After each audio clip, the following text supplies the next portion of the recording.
My name is AMAKA FLYNN. I'm from North Carolina. I am a member of the North Carolina State Employees Association of North Carolina, SEIU, Local 2008. My name is Chris King, and I'm from Washington State, Local 925. I work at the University of Washington as a program coordinator. My name is Karen Bishop. I live in Oakland, California. I work for San Francisco Unified School District. I've worked there for 40 years. I've been a union member since 1970. My name is CECIL CANTON. I'm from Sacramento, California. I am with Local 1983, California Faculty Association. It looks like the union is growing. It's not a Pennsylvania thing, a United States or Canada or Puerto Rico thing. It's going to become a worldwide thing where we can help people improve their standard of living around the world. One of the biggest challenges is maintaining public sector jobs within government. One of the things that I've seen most often lately is the fact that governments are privatizing jobs. And our jobs, the jobs that were done by government employees, are now being done by privateers. Being a school employee, schools and community colleges are paid through state funding. We have the problem of our past governors who have been Republican repeatedly raid the Proposition 98 funding that's supposed to be the set aside out of the state budget specifically for schools and community colleges. If there's a recession or any kind of a budgetary problem, we're hit immediately by it.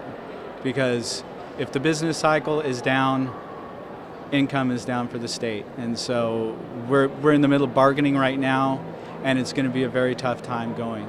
So when budgets are cut, it really does impact critical resources.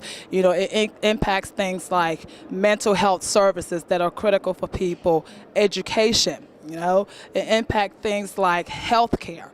So just in terms of budget cuts, unfortunately, it seems that the services that are needed are the ones that are really getting cut. California is facing somewhere between a $17 and a $22 billion shortfall this next budget year. The governor had proposed to cut his way to solving that budget problem. Obviously, that's not going to work. And so we've had to develop an alliance with the students, with faculty, with staff, and with the administration to protect the budget. The California State University system, with which I work, was going to be cut about almost $400,000, about $320-something thousand. We were able to mobilize this alliance, and the governor in his May revise, which he just put out a couple of weeks ago, restored $100 million back to that budget. Now that's not all, because we still got $200 million to go.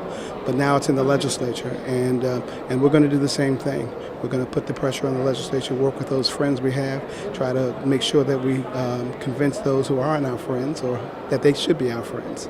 Well, actually, one of the things that I've seen today is that we're growing around the world, because it's not just us. It's not like horses with blinders just looking out for ourselves. It's about being concerned about other people, because we have the benefit, and we're blessed that we are represented by a union, but there are people out there who need a lot of help and are living in poverty, and if we can help those folks, we can help it be a better world.